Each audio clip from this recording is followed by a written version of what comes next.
No, thanks very much for inviting me along and giving me the privilege to address your conference this morning. I really welcome the fact that Trans Alliance has worked so hard to bring you all together today, and I'll speak about how important that is in a wee minute.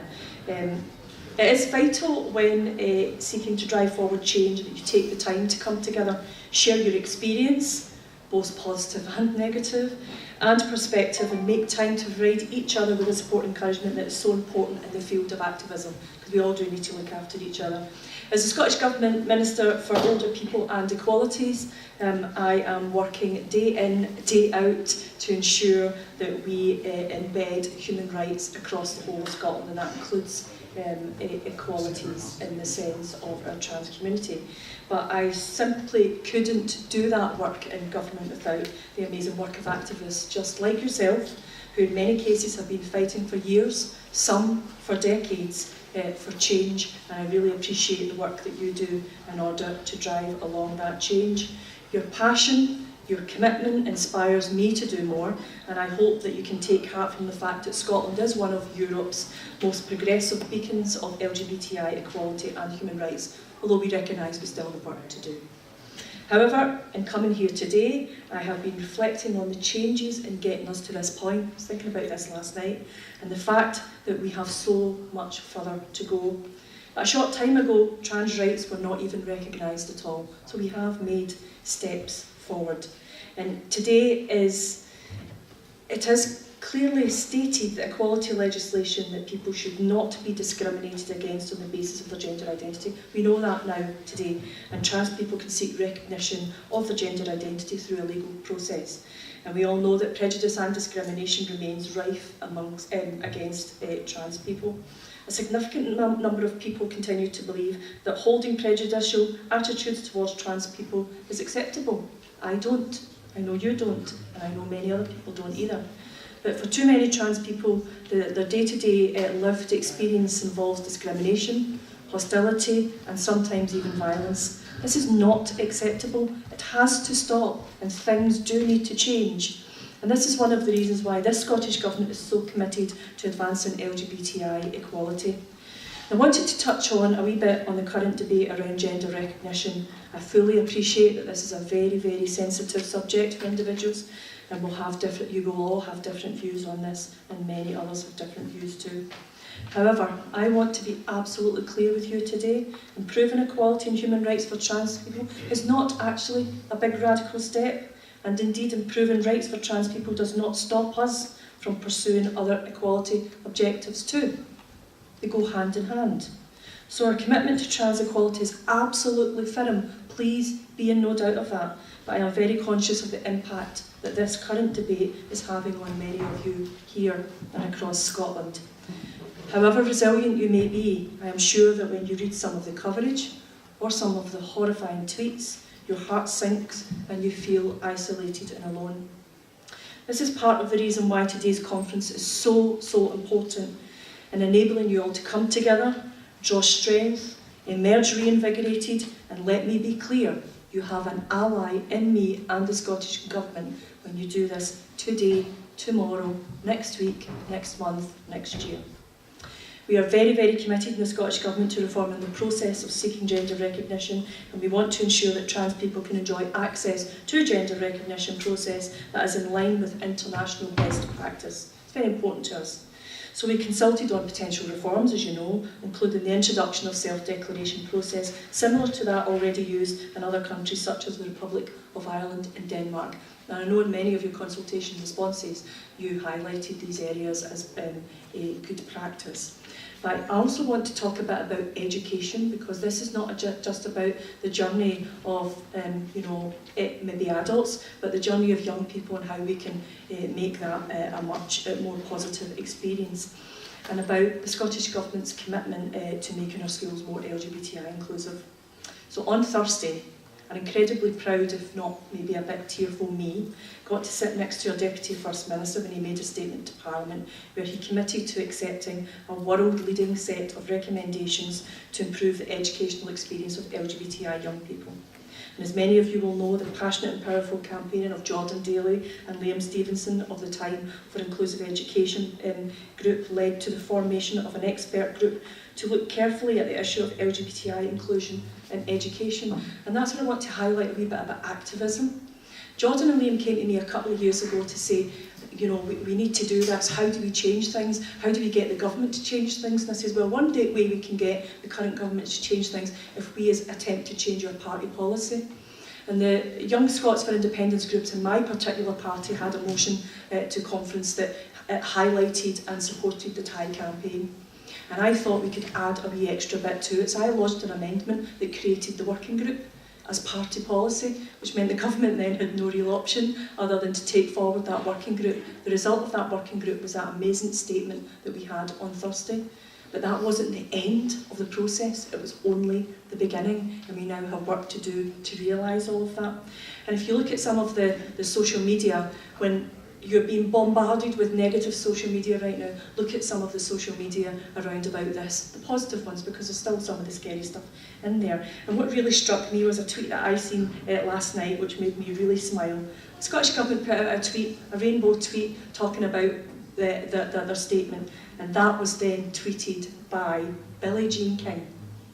And I'm going to read out her words. Cheers to Scotland, whose students will now have an LGBTI inclusive education. Would love to see other countries follow suit. And she hashtagged it equality for all, a hashtag inclusion matters.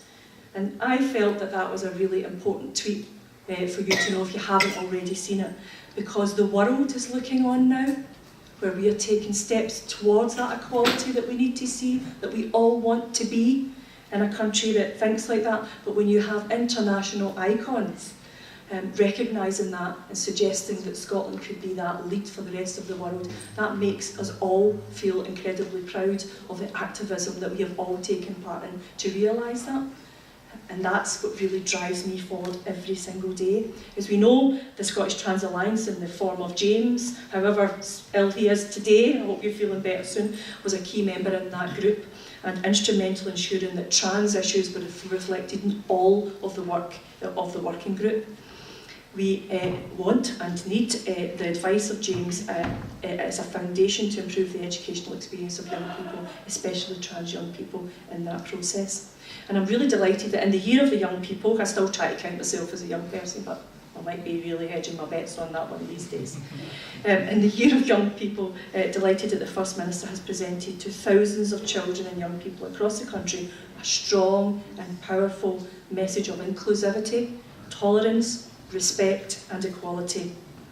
And this groundbreaking report includes 33 detailed recommendations outlining how we can, in partnership with you, improve the education experience of LGBTI young people in Scotland and hopefully provide other countries around the world with a model for improving the learning experience of all LGBTI pupils. As you know, we're also taking steps to tackle hate crime, and I know that day-to-day hate incidents have a hugely negative impact on the lives of trans people. We've seen much of that recently. Reported numbers are small, which I suspect is down to the levels of reporting. Please, if you are a victim of such crimes, report them. Don't hesitate. Go to the police. Ask for an incident number so that you don't go away without it being recorded properly, and get that on the record, because the more we know of this happening, the more we can target resources in tackling it.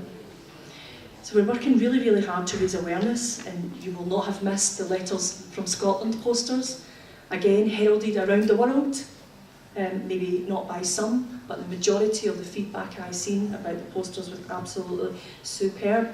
And the Thai campaign at that point in time had a group of American academics with them, analysing the work that they had done, independent academic analysis of the work that they had done, and they took them on a trip between Glasgow and Edinburgh to come to a meeting, and on the trains were the posters, and they were all tweeting about, oh my goodness, how powerful is this? And it was those Dear Haters posters.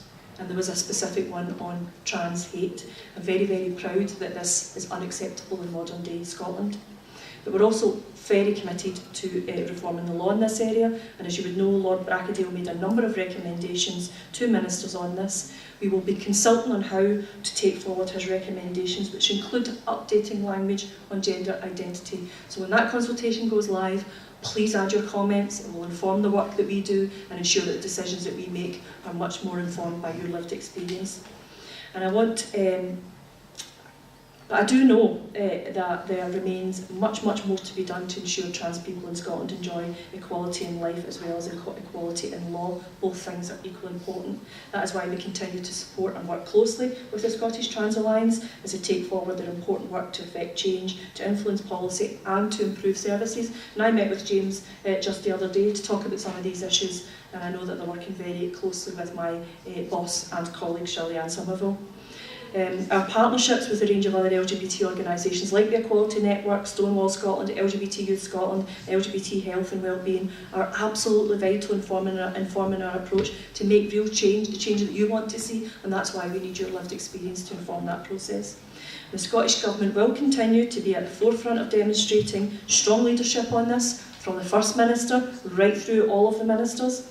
And earlier this year, as I said, our First Minister was immensely proud to be appointed the first ever Grand Marshal of Glasgow Pride. I was actually appointed as a Minister on the Thursday and was asked to accompany the First Minister on the Saturday. So I take Glasgow Pride as my very first ministerial duty, which was an absolute joy to take part in. And yeah, I did do the whole walk. I managed to get my 10,000 steps in that day, so that was great fun as well. But absolutely clear leadership from the front by our First Minister and all the way through government and across our Parliament, to be fair, across all of the other parties too. As you know, ministers have attended other prides across the country, and I hear that the Trans Pride will be something happening next year. I'll be looking forward to that, because I was at Pride in Dundee this year and it was absolutely superb. I enjoyed it immensely, and I was with a whole group of really motivated young people who were so energetic that I was exhausted by the end of it, but reinvigorated by the energy too. And as you know, my colleague Shirley-Ann Somerville was proud to enjoy her first ministerial engagement in her new cabinet role at Fife Pride that weekend too. So we will continue to walk with you on this journey to true equality for LGBTI equality in Scotland. And I want to end today by reinforcing an important message. You need to take care of yourself. This is very important. The workshops that you have scheduled today will help with that, as does the opportunity to come together and to draw strength from each other. Because in activism, you can sometimes get a bit war weary, a bit battle worn, and you feel as if you're always in battle mode. In order to continue with that fight and that journey, you have to ensure that you look after yourself and each other.